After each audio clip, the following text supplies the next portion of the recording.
Hi everyone, it's Erkan Ali here with Simon Rudd, Tom Barley and Phil Rudd.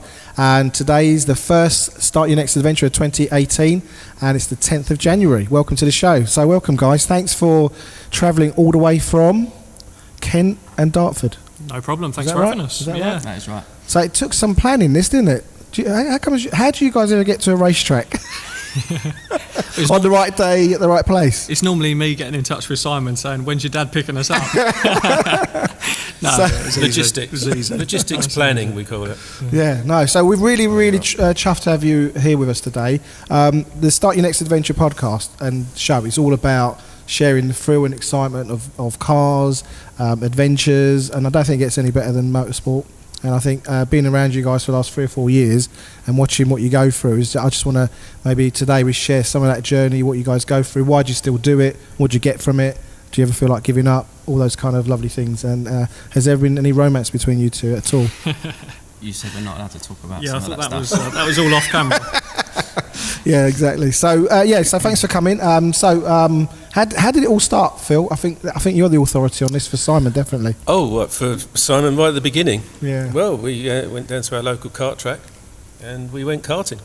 And it all really stems from there, you know, just a little bit of a go around the kart track and have some fun, and basically got into it. And then we went into owner-driver stuff, and then Simon got involved in 24-hour endurance racing. Yeah. Karts and things. And there's some records were had. Yeah, we've got a world record as the furthest distance travelled in 24 hours in a kart, which we did up at Middlesbrough, and that record still holds now 11 years later. It hasn't been beaten. I bet you've been dining off that for years now, haven't you? Yeah, he's very modest. He don't mention it. Any records, like recent records, or is that like, you know, one every 10 years? No, it's one every 10 years. I had to fly back from Spain from a holiday to do that. I was on a 2-week holiday and I had to fly back.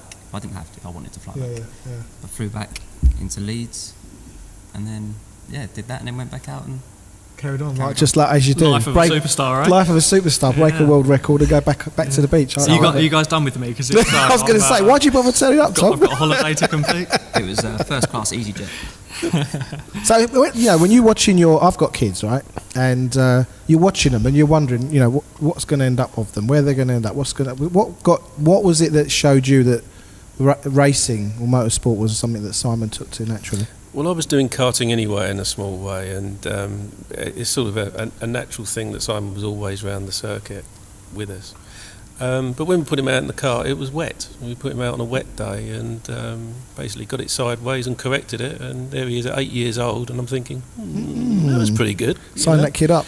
Yeah, and it's been a hobby. Some people take up fishing. I've never forced him to do it. He's always chosen to do it.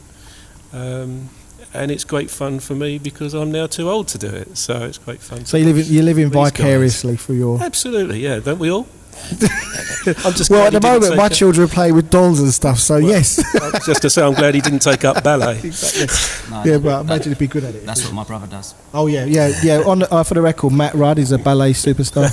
I've heard Matt Rudd's a bit of a superstar in his own right. I don't know. Can Matt drive? I know he's good at having a drink. I can vouch. I can vouch for that. So are you. Thanks for that hangover, Matt. So are you. What about you, Tom? I mean, you know, I realise I don't know that much about you as I do. Obviously, I spent a lot more time with Simon and Phil. But you're definitely a lovely guy and all that kind of stuff. But how did you get started in it? So I suppose in some ways it's fairly similar, and in other ways it's really different. The similar part being that for me it was all about me and my dad as well. Although yours was more of a family thing than mine was. Mine was really me and my dad. He was racing cars when I was a kid, just for fun really. He was racing classic vintage muscle cars. So I was at racetracks with him from about 4 years old, watching him. So in the rain at Brands Hatch and Snetterton, I was there just sort of lingering in a pit garage, maybe with my older sister holding my hand, watching him bomb round. So from as early as I can remember, the love of cars and racing has been there. At the same sort of age, I was actually on motorbikes myself. So from a really young age, I was on bikes. So that I've always had that love for the combustion engine and anything that goes with it. So fast forward about 20 years on that, my dad hangs up his race gloves and calls me up and says, "How do you fancy going racing?" which, having said that he raced when I was really young, you'd think it was a given that I would have been in cars myself. But I didn't do any go-karting because I was always at tracks with him while he raced. And, yeah, one thing... So in a way, you were living vicariously through your dad as opposed to the other way around. But I actually felt extremely lucky. Yes, actually looking back, it would have been fantastic to have been in cars myself, especially in my early teens. But I was living the dream in a whole different way. Yeah, I wasn't driving, but I was having a lot of fun. And I think it was actually really good for me as a person, socialising with people at tracks from such a young age. I think it's helped me mature, and as I've grown up, learn how to interact with new people. I was meeting people that I didn't know from Adam at 10 years old, and I'd be having a cup of coffee with them 10 minutes later because my dad was racing. So it was a really interesting journey. And as I say, it literally happened where he phoned me up one day and said, "I've bought a little race car. Let's go racing." And I think I know how it would feel to win the lottery, because that's how I felt, and I'm not exaggerating. My jaw opened and it didn't close for about a year. Wow. Tiny little Peugeot 205 GTI, great little car, and we started going racing and we had a lot of success. So that's where it all started for me. I think that's just awesome. So what do you think tips... I mean, obviously that's opportunity for both of you. It seems like it was fathers, family, because obviously if you're starting young, it's probably going to go that way, isn't it? I mean, so what keeps you going in competition? Because from my observations of it, most of the time it's quite painful. It just seems like a lot... It's not all wonderful. It's a lot of standing around, it's a lot of waiting for things, there's a lot of things go wrong, a lot has to come together, and you get that moment of and then it just seems like I don't know, how would you describe it as a driver as opposed to maybe a spectator? I think that part of it comes from the struggle behind the scenes to make it happen that makes it so exciting and so appealing. So because we're hustling so hard behind the scenes to get the budget together and keep fit and keep ready for races, that keeps, for me at least... Sorry, when you say keep fit, you mean you? Because from what I hear... He plays football, he keeps fit via football, I think, although he does tend to injure himself. Not table football, proper football. Yeah, proper football. Well, I thought you don't work out, you don't do anything, look at you. I'm naturally built Just a natural athlete. Lightweight track use is what I say. Natural muscle. It's all... So it's a lot of waiting, being prepared for when the opportunity comes. Yeah, I think it's about being prepared, and I think a lot of the hunger comes from striving for more success. And I think if it was easy, not only to actually compete, but if it was easy to be allowed to turn up and do it, i.e. have the budget, I don't think it would be half as attractive. Yeah. I can get that. It's good that for me, I'm very competitive, and all I want to do is win, and I find that this is something that I can keep pushing and pushing and pushing. There's no limit unless you get to Formula 1 and win the World Championship. You can keep going. But you've got to keep it as well. So but on the plus side, for me and Dad and Mum and that, it's always something that we talk about. It's something that we've got in common. So we're all talking about that most of the time. Brother and sister hate it because it's always about racing, but you mean it's all about you? It is. I like it when it's about me, but. It's something that we all have in common and something we can talk about, something we can... Simon, are you middle or oldest? I'm oldest. Eldest. Eldest always gets all the attention.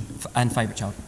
Eldest and favourite. Matt? Yeah, I've not heard that. That's not hard to believe. I've not heard that. No, that's not hard to believe. That's in his own mind. But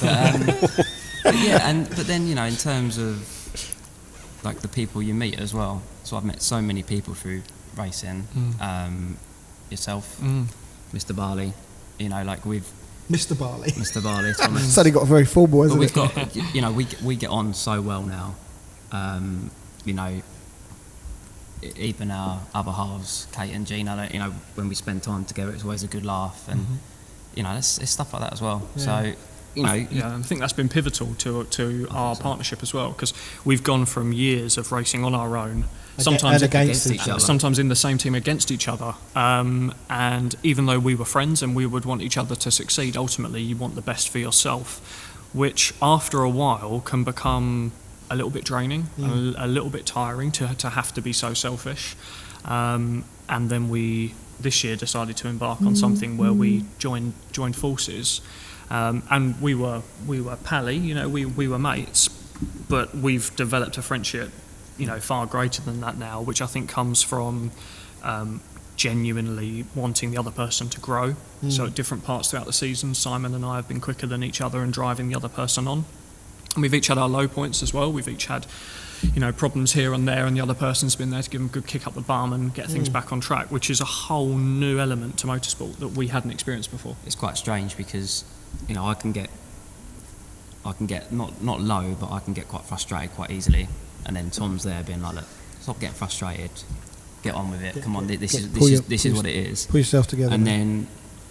And then Tom might have exactly the same thing, and I'm telling him and what do you the say same to me? thing. I'm like, my line to Tom is, what would you say to me? And so, you've taken over my job. I was the one who used to do that for him. Yeah, but I mean, I remember what in terms of my journey with you and Phil is from 4 years ago, watching you standing pit side with Phil, just watching you come in and out. I said, look, I can make a difference here. Would you be up for it? And we kind of started. We did a video on that not long ago. About 3 years ago now. Yeah, we did. Yeah. Yeah, we talked about all that. But it is a human experience, racing, and it's a relationship-driven experience, isn't it? Because when you go back, when you look at it from, say, especially from your perspective, Phil, in terms of sponsors, then there's managing those relationships when people turn up and keeping them in the loop, showing them around when they. I see it when they, you're working. You're talking to people, you're showing them what's going on. You're trying to get the car ready, set up, and then people turn up, photos, a couple of signatures. So the whole thing is constantly. You've got to keep on top of it. You have to keep on top of it, but you have to remember these guys are important to making things happen. If it wasn't for the sponsors, you probably couldn't do it. And someone said to me years ago that the best sponsor you can have is one that pays you a load of money and never turns up at the circuit. So they're very low maintenance. But I don't find that. I want the people to be involved. And I find that more and more that they get involved in the team and the driving and the experience, the more and more they just love their days out and find it not only a business benefit, but also a social and a good day out benefit. And we've made some good friends as sponsors as well. Yourself and John and Steve. Well, it's privileged access as well, isn't it? Privileged access. Because now if I see some motorsport on telly, especially if it's a track we've been to, I kind of know the track, I know the pits, I know, and it's kind of like it is not something that most people have done. And I think even whether you're a sponsor or your friends, because you have a lot of friends turn up and support, it's actually fantastic to be around it. Yeah. And I think that's more interesting than just watching some unknown guy drive around a track, and getting paid millions of pounds to do it. I think it was Brands Hatch this year. We had 3 boxes of VIPs, didn't we? About 130 people in all having a thoroughly good day and being involved with the boys racing, being part of it. And what's the in terms of sponsorship? I mean, obviously, if anyone's interested in sponsorship, we'll say a bit more about that later on. But why would someone hand you over not a small amount of money to watch? 2 young lads, not so young really anymore, are they? No. Not as young. I mean, you're not, are you? Used to be. Because we've seen the new breed, we've seen the young breed coming through. Were you 18 this year? I'm 19. 18 next year. Next year. So what's your approach on it? I mean, if people haven't done it before, are they seasoned sponsors in this sort of situation? Yeah, we very, very rarely have to look for replacement sponsors. We did in the early days because people sort of get involved as friends and they say, we're not doing this. But as we've developed, especially with the endurance racing, there's a business hub behind it. Everyone tries to do business with each other. But the other thing is just being involved with a high octane of motorsport and being involved, being in the garages, just being part of it makes them not just putting a sticker on the side of a car, but getting a benefit from it at the end of the day. And the excitement. Then they bring their friends, and they say, well, how do we get involved with this? And it's not all about sponsorship, it's all about enjoyment. Some people say that, Sunday you go racing, the rest of the week is basically the business of trying to get the car out there. Yeah. And they get involved with the team, they get involved with the mechanics, they get involved with the engineers. They're all pivotal points of actually getting these guys onto the grid and winning races. And they get involved with that. Track days, there's loads of things that you can do to get people involved. Yeah. It's not just stick a sticker on a car and then we say goodbye, thanks for your money. No, and I know for myself. I mean, I've left track, especially if we've had a bad day, I've gone home absolutely depressed. I'm like, why am I doing this? I've just travelled 3 hours or whatever it is, 200 miles or whatever it is. I'm driving home. I'm like, I'm absolutely, I'm like devastated. You know, especially for not just Simon but the team as well, because they put so much into it, and they're there after we're all probably home and having your first beer or whatever it is. You know, they're still packing stuff away and getting the trailers together and doing all that. Well, that's it. We traipse off down the motorway at 70 plus 10%, 77 miles an hour. Well, definitely don't do 78 because I got done last time on the way back from Cheshire. Fastest you've ever been. But the truck loaded with cars and the guys is, you're lucky if it's travelling at 50, 60 miles an hour, so they've got much longer journey from places like Alton Park. But you share the emotion. It's all part of it as a spectator, as a sponsor, as just someone who comes along to enjoy it. I think, sorry, go on. I think it's for anyone that's involved in motorsport as well, it sounds like a really obvious thing to say, but for people that are new to motorsport, is obviously the time we spend at the track is quite considerable. So Simon and I and Phil as well will be at the track from Friday morning, crack of dawn, and then we're there until basically the end of the weekend. So that's a fair amount of time for us to be at the track, and we only do 3 hours in the car, 4 hours if we're lucky. Which that's in total, isn't it? In total, really. So that's actually a lot of time in motorsport. But when you think about the amount of time you're at the track for, you've got people working the entire time. That the guys on our car don't step away and go and watch a bit of racing. They're under the car, setting it up, doing replying to all of our feedback. So that goes hand in hand with what the sponsors are up to, because obviously there's a whole lot going on other than just the car with your brand going around the track. So as Phil said, it's about being in the garage and understanding what goes on from an engineering perspective. Because if you are quite new to motorsport, you put the telly on, you watch the cars drive around, the race finishes and you turn the channel over. And actually, and it can look, if you're not emotionally attached or invested, it's almost, I kind of really F1 now, I'm like, so yeah, that's right. If it was Simon in there or Tom, I'd be like, but it's like you lose that. But But there's that whole other side to it, and you can go a stage further than that, and Simon and I will pop down and see the team in the week leading up to a race, and the car's in 100 pieces because they're crack testing everything and measuring everything and putting everything back together, and going home at 10, 11 o'clock at night. And they've got families. These guys are putting serious dedication in, and we turn up on a Friday and it looks mega. That's a whole side that people don't see. So on that, I going back from originally when I met you guys, you were both in Volkswagen. Obviously, you went off and did a bit of Clio Cup, if I'm right. But it's a definite step change between Volkswagen and Brit cars. Completely different level of performance, different level of, the whole thing has higher stakes, higher.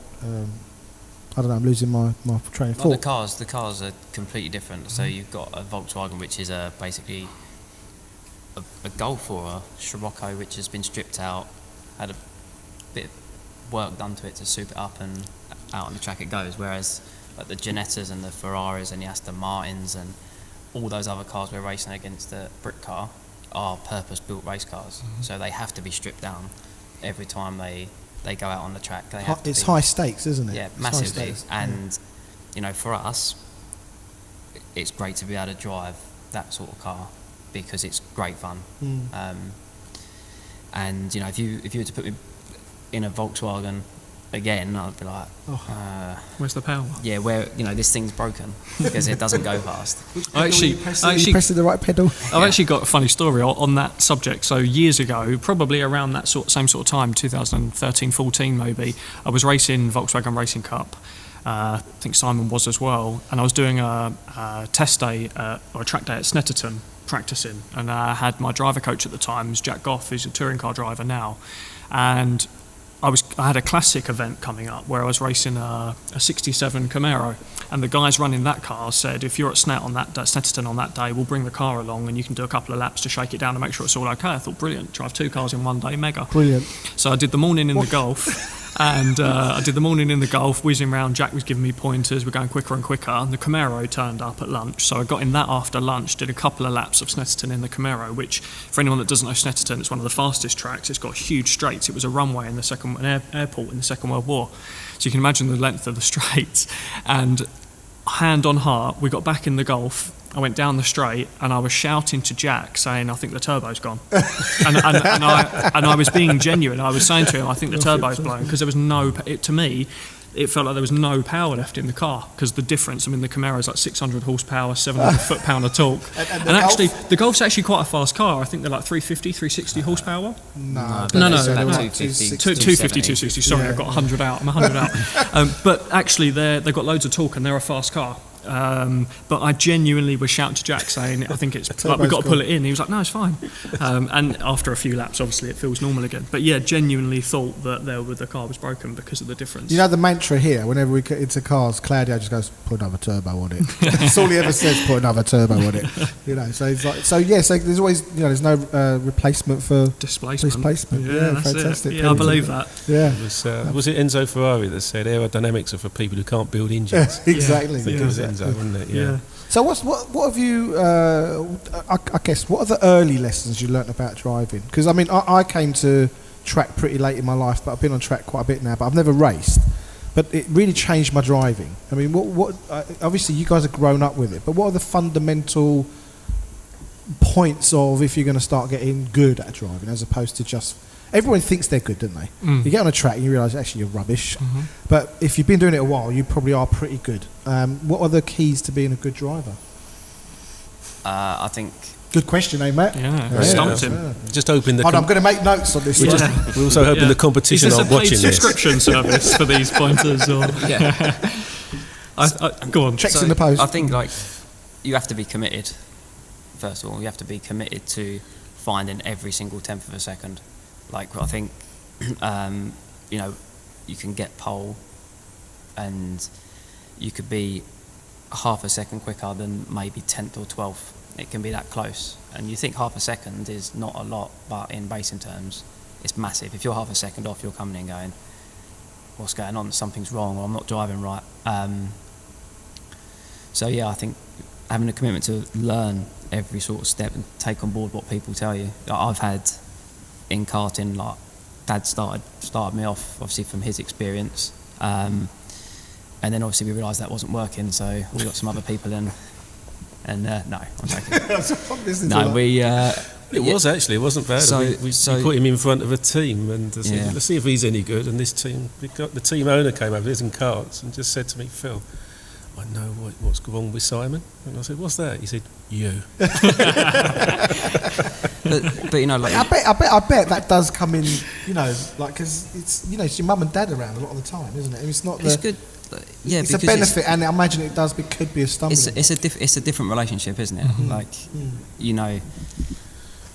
From a family point of view or friend point of view, whoever you're looking after or whatever, you want them to do well, and at the same time you sometimes don't want to upset them with what you tell them. Whereas if you go to a team that does it day in, day out, they'll tell you, I've been told in no uncertain terms by Dad before, you've got to listen and do this, and at the time you're thinking, oh, why is he having a moan?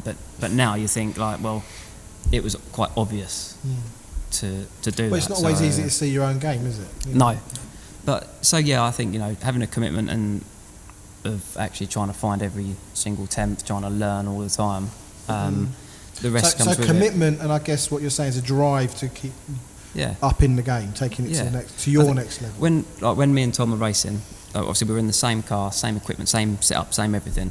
So if Tom goes a tenth quicker than me, I want to get back out in the car and go a tenth quicker than him, and then he'll want to go a tenth quicker than me, and then it's a tenth. That's all we're talking, a tenth over a 2 to 3 mile lap. Yeah. And we're not going to stop until one of us, until I'm faster than him, and he's not going to stop till he's faster than me. And having that.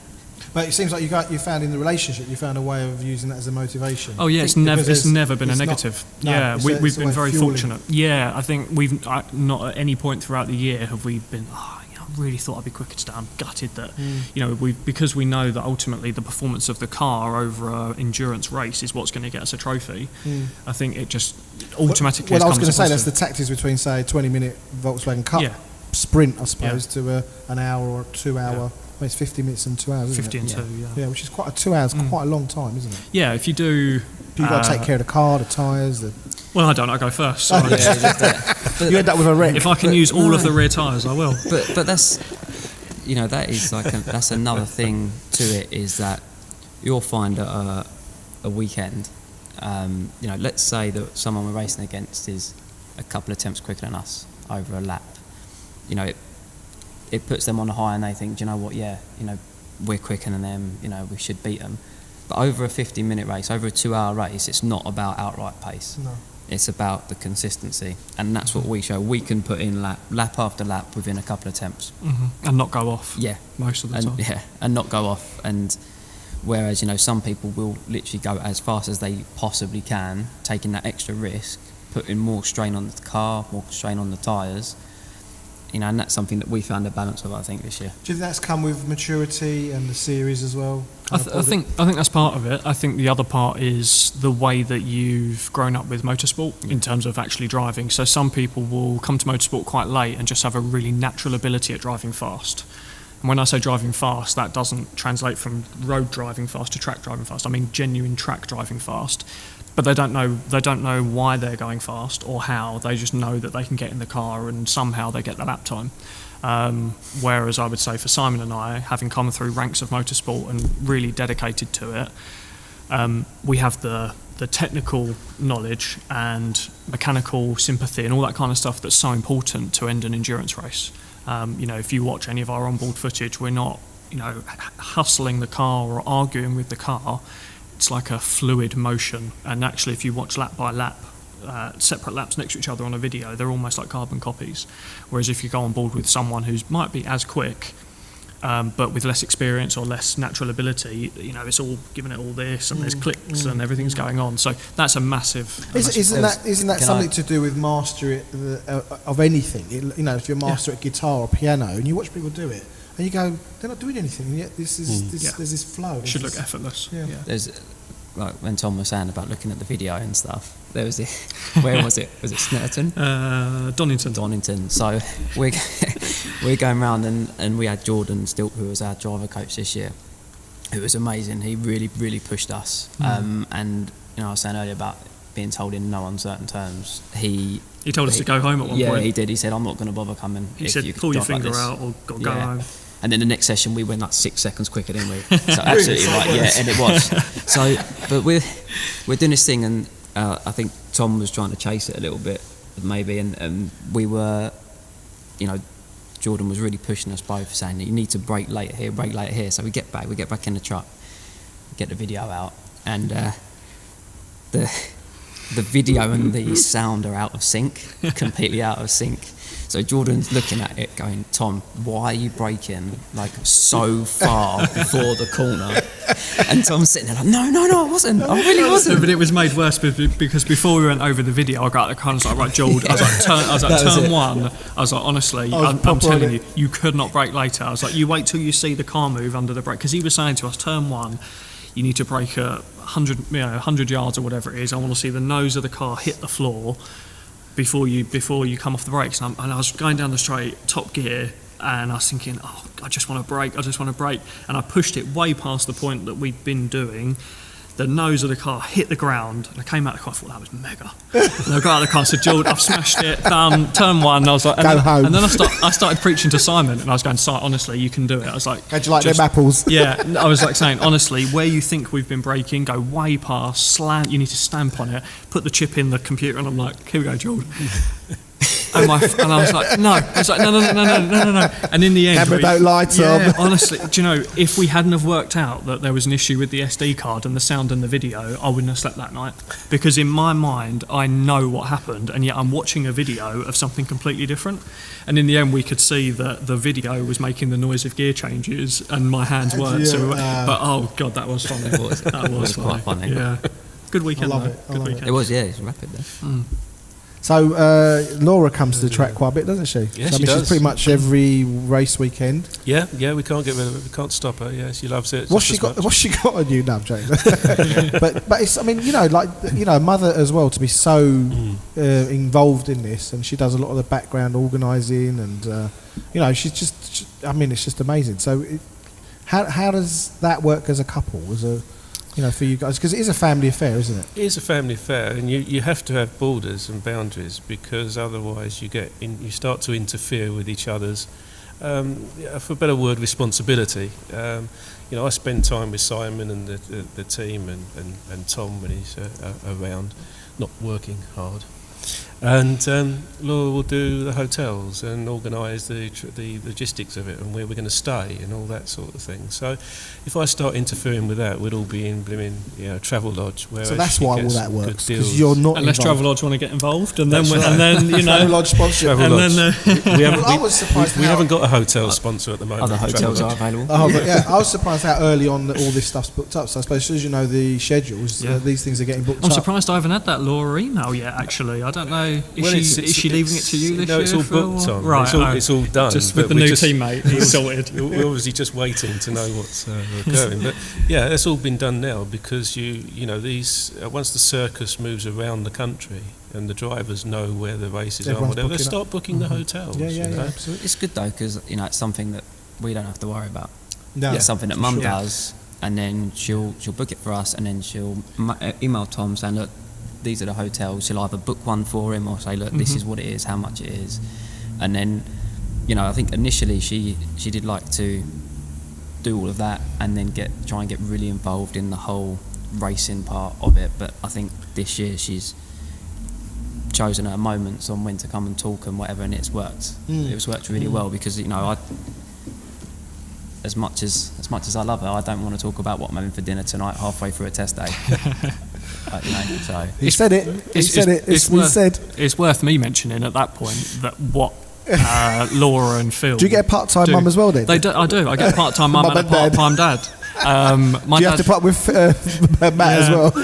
Yeah, part-time brother. Yeah, my dad lives in Spain, so he's for the vast majority of his time he's in Spain now, and my mum doesn't come to racing. She's very nervous about my motorsport, and she lives in a world of no news is good news. So I phone her on the way home from every race. She doesn't want to know. She wants to know which weekend I'm racing, and that's it. So I've tried many times in the past to get her to come along, and she just doesn't want to do it. So bless her, that's absolutely fine. But I get a part-time mum and dad out of Phil and Laura for basically half a year. I feel the same as well. It's nice having a part-time son and a part-time like the son you never had, Phil. Yes, that's it. Yeah. I feel like that about you as well, You'd Phil. certainly be up there for favourite son. So I prepared something earlier on, and I wanted to ask you about this, but I'm going to show it to camera first, and then I want you to tell me about this word. So there we go. Matt, did you get that? So. I thought we weren't swearing. I've actually been telling people about that over Christmas. It was so funny. I still think that's really funny. Yeah. So twerp. Tell me about twerp, Tom. So this is one of those things where I wish I'd never told anyone, but it's started to become a bit of a legend, isn't it? So we had, how can I say this without causing controversy? No, this is what we want. We want a little bit of controversy here. We had an ongoing issue driver throughout the season. Let's make it clear that there are other drivers on the track. Yeah, of course. And they're in different cars. Yep, different cars, different classes. And different classes at the same time, and different levels of ability and, and that's absolutely fine, and we welcome that. We want to race against as many people as possible. Obviously, we would like everyone to be competitive with us, because that will drive us on, but, it's a sport, and that's fantastic. There was one person that throughout the year kept on being in the centre of controversy and an incident, the common denominator, if you like. And I was biting. The part of my dad that I have is a short fuse at times. Really? And I would never. No, seriously. Something I would never have guessed that, but I really wouldn't have had. And that's a good thing, because that means obviously got you fooled. Everything's been okay. But I do suffer sometimes from a bit of a short temper. Would be my downfall. And this person, I felt throughout the season, had just continued to rub me up the wrong way. Nearly put me off the track. Probably most weekends. Nearly into a pit wall one weekend during testing. On a serious note, it's incredibly the potential dangerous. hazard is quite monumental. Serious. When we're racing sometimes north of 130 miles an hour with no runoff and a wall. So it's, we're talking about serious stakes. And I'd had words with the team and said, look, I don't think this person is fully aware with what's going on around him. Can you have a word with him? They weren't particularly interested. And then it came to a slightly ugly head when a race had finished and this person hadn't realised that the race had finished. That's how poor his attention to the scenario is. And he overtook Simon aggressively after the checkered flag. And I'd had enough, and so you're not having anyone beat up your boyfriend? So I came in the collection area. I've got this. Yeah, I've got this one. All 5'10" of me. So I was just chatting to Simon, and I was frustrated. And then he started shouting at Simon, saying, "You did this, you did." So anyway, I gave him a piece of my mind. Not professional. Don't anyone learn any lessons from me? Not professional. I gave him a piece of my mind, Jeff Barley style, my dad.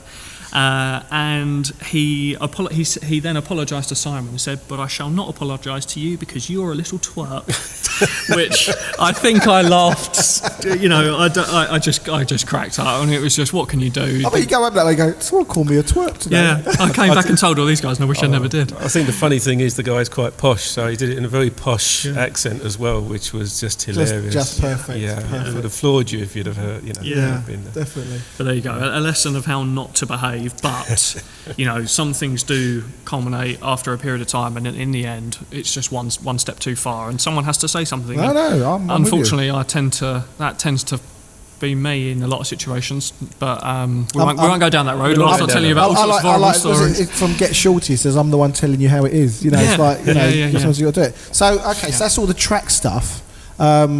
Are you driving outside a track, or is track sport you for road adventures, or do you still get in the car and go and have a blast? Or because you can't drive obviously like you do on the track on the road. I've found I've slowed down on the road since I've been on track, and I'm not doing anywhere near what you guys are doing. I don't. But your KA is not that quick, is it? No. Not since it had the 1.1. Other cars are available. No, is yours one of those with the little eyelashes on it as well? No, I took them off last year. We brought it down here to get it modified. No, I genuinely don't. I genuinely don't, and I don't see the need to really, because I get my thrills from on the track, and some of my friends like to push the boundaries of the speed limits and things like that, but I think. But what I'm getting at is also you're not into cars off track because you. Oh, right. Are you? No. No, that's what I kind of got with you. I don't. I couldn't tell you the difference between if you lined up three or four different cars. I interviewed Simon a few years ago and asked about the car. I said, I really have no idea. I think it's 260. So that was it. I'm like, okay. Yeah, and do you know what? People laugh and think I'm joking about it when I say things like that, but it's like me talking about football. Yeah, you've got no idea. Game of two halves, isn't it? You I don't. Apparently. Yeah. It just doesn't interest me. No. I don't really care for that. I care about getting the in competition. I care about getting in a race car and going as fast as I can. When I come into the pits and I tell the guys what's wrong, I tell them what's wrong with the car. I don't tell them what to change on the car. No. A lot of my friends are into cars. They like modding their cars themselves, and they talk about it over like dinner, and I'm like, yeah. I mean, I agree. Yeah, definitely. But that's great though. That's fantastic. I bet you're into. You like a car, don't you? I'm much more into my cars. Yeah, I think as I mentioned earlier, growing up around cars. I mean, my dad was just motor mad. I was always around cars and racing and stuff. On the roads, definitely not interested in racing and whatever. I think once you've done some competition, it makes it so clear what the difference between track driving and road driving is, that even if you drive fast on the road, it's nothing like being on a track. It's like badminton and tennis. They're two, you both use a racket. That's it. So yeah, not interested in that. What I do love is road trips. So, I do. I love a road trip. Yeah, I love a road trip with my mates. We went to Le Mans. Went to Le Mans last year, which was just fantastic. Cruising down supercars and sports cars and stuff, and full mates in the car. Stopping off for a coffee and a laugh and heading somewhere cool. I love that. That's way more what I'm about. But yeah, I am into my cars. I do quite a lot of watching of video blogging and stuff on YouTube, watching people with all sorts of cool cars and modifying them. So I've got a question, because we've done a few. Well, this is what, number 4, Matt? officially number 4. Officially number 4. Pay attention. Yeah. Matt falls asleep when we go include him. So I'll look it up. I'm going to ask you all, first car, Phil? First car? My first car was an Austin 1100, and the 3 of you probably don't even know what that is. Can you Google that? Austin 1100? I have no idea. What, is it like a freewheeler or something? Find it on Google Tube. No, it was an Austin 1100. On the interweb. Austin 11. It was automatic, and it had 3 automatic gears. What horsepower? Yes, I think it had some. And it said in the handbook 0 to 60 was possible, you know. And He's starting again. it was a 0 to 60, yes. a classic little thing. But I bet that was freedom, wasn't it? I mean, it was. And my second car was a Ford Cortina Mark III of varying colours. You know, you used to have cars out there that were one Different colour panels, wing. And, that was my second Rust car. colour? Yeah. Any rust on it? Oh, lots of That was rust. standard back then. Lots of rust, yeah. So, an Austin 1100. Favourite car over, like favourite road car? What, of all time or that I've That had? you've owned, yeah, that you've That owned. I've owned. The one that you look back at.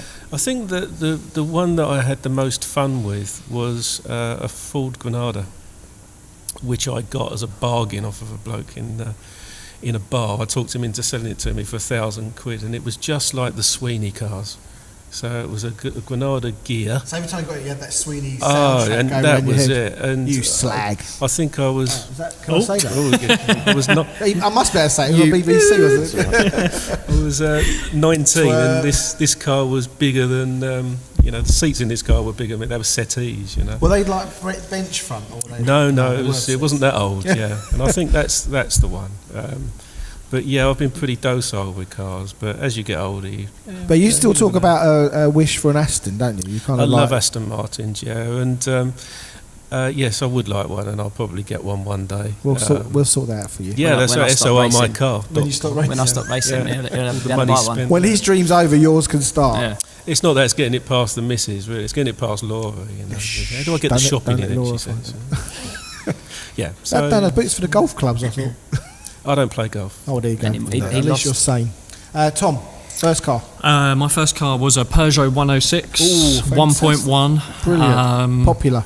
I put massive wheels and a big exhaust on it.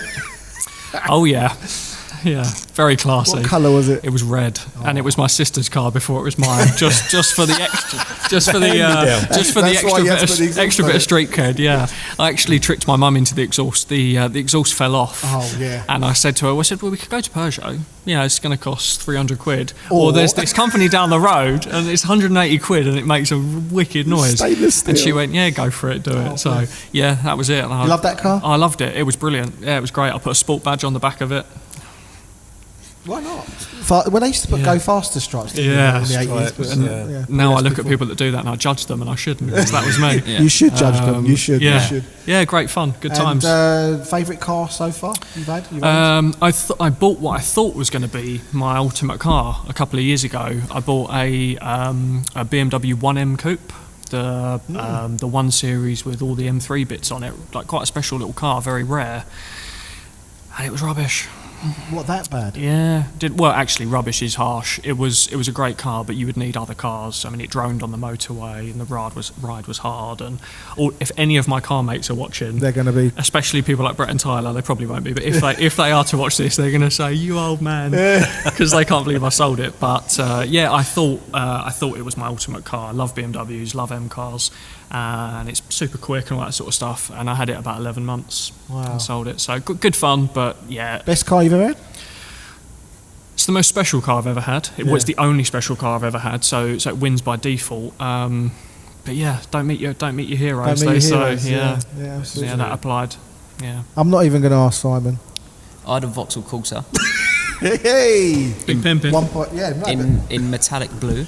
lovely. And to be fair, I did put a little spoiler on it, Hey! just to be down with the cool kids. Did they still beat you up? Yeah. Yeah, but No, we're no, mates no. now. We're mates Yeah. now. No, because I got to Is that drive. how you met? I got to drive them around, so they became my mates. Who's the drinker here? So who drives everyone back? Or do you We just- neither of No, we don't. neither of us are big drinkers. Unless it's the end of season team hard party. So Tom got absolutely wasted at the team hard party, and ever the professional. And so Gina messaged Kate the next day asking if Tom was okay, and I think Gino got a response at about 3 o'clock saying Tom's still not out of bed. Good fun night. But he had a really good night. Yeah, had a great night. In fact, everyone had a really good night. Yeah, that was such a good night. So let's talk about Team Hard a bit, because I've had time around the track. I've been, followed this with you guys, and we've been involved with other teams as well. And Team Hard does have a different ethic. It seems to have a different way about including everybody. They do the hospitality in a different way. I don't know. They're a big team now, aren't they, as well? What do you want to say about Team Hard? I mean, they've changed a lot over the last 3 or 4 years as well, haven't they? Well, we started off with meeting Tony in his mum's kitchen about 4 years ago, 4 and a bit years ago. Longer than that, wouldn't it? 4 or 5 years ago. And we said, look, this is what we've got, help us out. And it wasn't a lot of money at the time. We was like, look, we want to keep doing this. And since then, year on year, we've grown. We've been able to be in complete full season for the last 4 years. And I think I'm the longest consecutive serving member of the team now, which I'm quite proud of, because they've supported me throughout the last and they've been through some very challenging periods as well. When we signed with Tony, he had a couple of Golfs, and now you look at them, they've got 4 touring cars, 2 British GT cars, Brit cars, Golfs, Passats, everything. So I've seen it all develop, and I've been part of that. I'm sure I heard something about they've got 50 cars now.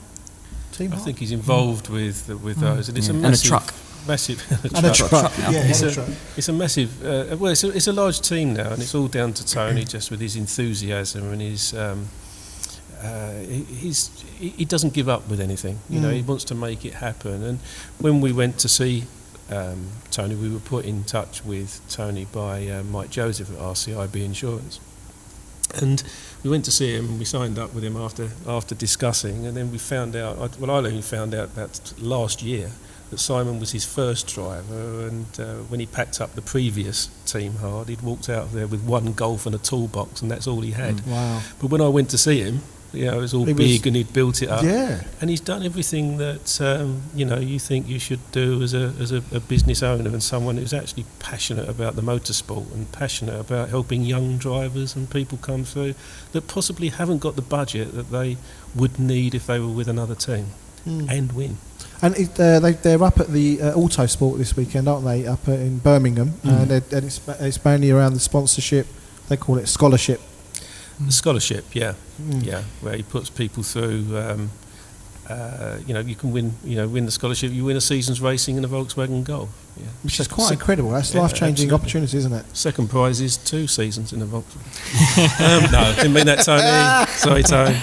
Well, we had to go there, didn't we? So I was involved in that scholarship in 2012, I think. That was really my introduction to Tony. So Tony's wife, Samantha, I've known her since I was quite young. And then, as I mentioned earlier, I started racing myself aside from any kind of big team or anything. And then I noticed on social media that Tony was racing, and I was. And I can remember saying to Sam, oh, that's cool, Tony's racing. I think at the time he was racing Porsche Carrera Cup, which is a real high-profile championship. And I was, pottering around in this little club championship. And I remember saying to Sam, oh, Tony's living my dream. Fast forward a few years, and I was on his scholarship. No favouritism. There was no favouritism, and ended up coming second. So I owe a huge amount to Tony and the team for that initiative, and also for subsequent years after that. The season, so in coming second, I got effectively half a year's Volkswagen Racing Cup as my prize, and then the following year I competed in British touring cars with Tony and Team Hard, which to me was the impossible. When you talk about British touring cars, that's the pinnacle of motorsport, really, in Europe. For sure.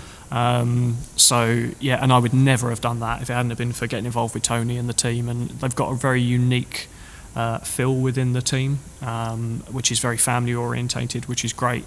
And without labouring the point, owe a lot to them and what they've been able to provide us with. Yeah, no, I had the opportunity to, when we did our last interview about 3 years ago, was it? 3 I years, got to interview Tony as well, and I big admiration for him. I mean, it's probably but it's not just Tony; it's his team and Ben and all the technicians and and family. I mean, Debbie. Is Debbie, isn't it? Yeah. Sorting the lunches out and it's everything. The whole thing comes it's the whole together. team. Yeah, the whole thing comes together really well. And like Tom said, like we've both been given opportunities. Like Tom's done touring cars, I've done British GT. And at that point in our careers, I don't think we would have got a chance anywhere else to do that. So it's good to go on the CV. It's good experience.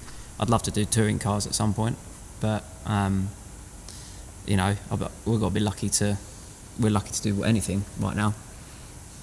So. I think that is the most humbling thing that I've always got about you guys is you still know that this is a privilege. It's not. Yeah. It is something not to take for granted. It is special. I think any motorsport, anything on track is special, isn't it? And being able to be part of that, supporting you guys in that, being there at trackside and seeing how people get so invested in it emotionally. It's you're giving, although you're the ones in the seat going out there, we're all getting something out of it for sure. Massively, I think. Sorry, Tom. I was just going to say, getting back to what you were saying earlier about you've got to keep your feet on the ground and appreciate what opportunities you've been given to race this very expensive piece of kit around the track and have some days out. But the time that comes home is when we have people come round to the garage and you've got the young kids and whatever, and they're just absolutely thrilled, not only just to meet these two guys, but to sit in a race car. Yeah, absolutely. And you just think how privileged you are to be involved with it, and these guys are just feeling they're so privileged just to be allowed to sit in a race car. And I think that's when it brings. That's home. one thing the team allows you to do as well, is that they're quite open to people coming in. And we've had a lot of support this year. A lot of people coming to a lot of races, and I feel sometimes a bit guilty that I only get to spend like a few minutes with them each time I see them. But in the grand scheme of things, a few minutes of mine is a lot. It's worth a lot to them. It comes across as it's worth a lot to them. Very memorable. So as much as it's difficult to try and speak to everyone, we both make time to do it because they're the people at the end of the day that are enjoying it. Well, and I think on that, I mean, on in terms of you, Simon, over the last 3 or 4 years, your personality, your demeanour around track. Obviously, Tom, we've only got to spend this last year together. I mean, obviously, I used to see the year before that, wasn't it? Before you went off. Did you go off for 2 years? Or 2 years. I was going to say it was 2 years. Yeah, it was. Yeah. And it's just I've seen you grow. I've seen you're maturing. The driving's getting really. I mean, you kind of look at the car, don't we? We stand there sometimes, Phil and I look at the car. Okay, it looks really good. That car looks planted. It looks, So on that note, 2018, we're going to have the Ginetta at the London Classic Car Show on the 15th, 16th, 17th, and 18th. We've agreed all that. What are your thoughts about the next season? When's the first race? Do we know what the date is on that? Are you in? Are you still negotiating things? Sorry, Phil, I don't know what I'm supposed to say. I just forgot. So we're still in discussions about what we're doing, how we're going to work it. Obviously, working really hard behind the scenes to try and generate some of that sponsorship that we need for this year. We both need to bring it to the table. So on that note, if you're watching this and you want to get involved with the Brit Car Championship and Tom, and as you can see, they're wonderful guys. They're really fantastic drivers, a great culture as well as being part of the Team Hard team. So if you want to get involved with that, just look at the links below. We'll put all the contact details. The best thing to do is get in touch and just ask some questions, and then we can talk you through it. I'm sure you'd be willing to take those inquiries, Phil. Yeah, absolutely. And I don't use the word sponsor, actually. They're more partners. We want their involvement. We don't want just people just to say, here's some money and just don't get involved. We want people to be involved. Hopefully, get some business from it. Most of our partners end up with a zero investment at the end of the year because they've got their money back in other directions. Others just want to be involved just for being around the thrill of the motorsport, as I said earlier. So I don't know if you want to reveal this, but if someone was interested, is there like a starting figure, or would you leave that for another time? We very rarely talk about money, you know. Well, I really like to support this as well. You can get involved from 500 quid. It's that simple. Per weekend or per year? You can get involved for £500 for the year. You know, you don't get a great deal for £500, but you get the involvement with it. And the budget, you know, can go up to hundreds of thousands of pounds. So, you know, people can get involved at whatever level that they want to. But I'd always sit down with people and find out what they want from it first. Yeah, so it's about managing expectations and find out what you want, and then, you know, whether we can make that work for them. You know? Yeah. Okay, so if you've got an interest or you've got questions about getting involved, just, you know, look at the links below the video and get in touch, and I'm sure Phil will talk you through that. So, any last minute things you'd like to say before we finish off the podcast? Have you enjoyed your brief time with us tonight? Absolutely. Yeah, cold enough in here? Yeah, I love sitting around talking about cars. I could do it for hours. I think it's great. Thanks for having us. And I like the multicoloured microphones. That was my idea. Was it your idea, Matt? Yeah, that was your idea. The cables were mine. Joe Rogan, watch out. We're on our way. Yeah, Rogan, we're off to you. So, I've enjoyed it. Yeah, no, thanks. I was so excited about this. It's the first one we've done here at the new site. It's the first one we've done in 2018. Absolute perfect guest. Thank you, Phil, for getting the boys together, because I know they can't organise anything anywhere. Well, that's it. We just pick them up. But, you know, thank you for the opportunity to be able to do it in SORmyCAR. You know, and it's just nice to be, you know, have people involved that are passionate about it as much as we are. Oh no, definitely. Tom, thank you. Before we go, is there anything you want to say about these fellas here? These can you ones? see these in the? They're on the. So before we go, do they have names, or what do you call them? Call them mini-me's, helmet dryers. Helmet dryers. So basically, after you come off track, a bit sweaty. To say the least. Do you put anything else on them? No, we'll leave it at that. Right, okay. So thanks. Mine's actually called Ollie. Ollie? Yeah. I bet that means... It's named after Steve, who is Elsfab, who's a large partner of ours. It's after his son. That is our mini Ollie. Ollie, thank you for being here. Phil, thanks very much. Pleasure, thank Tom, you. perfect guest. And you, young man, good luck for 2018. We're behind you all the way. Cheers, Erkan. Thanks. So that's Start Your Next Adventure podcast number 4. Was that right? Yeah. In our new premises over in just north of Chingford, south of Waltham Abbey on the Silverstone Road. If you want to find out more about the London Classic Car Show, or you want to book yourself in, there's a ticket offer. If you go on and put the code SORmyCAR in, you can get 2 tickets for 45 quid. It's 15th, 16th and 17th and 18th of February. It's a fantastic show. The guys are going to be there at some point. We haven't arranged when, but the car will be there. Come see us, come talk to us, and we'd love to see you and share the adventure with you. So thanks very much. Have a great night. Take care. Bye.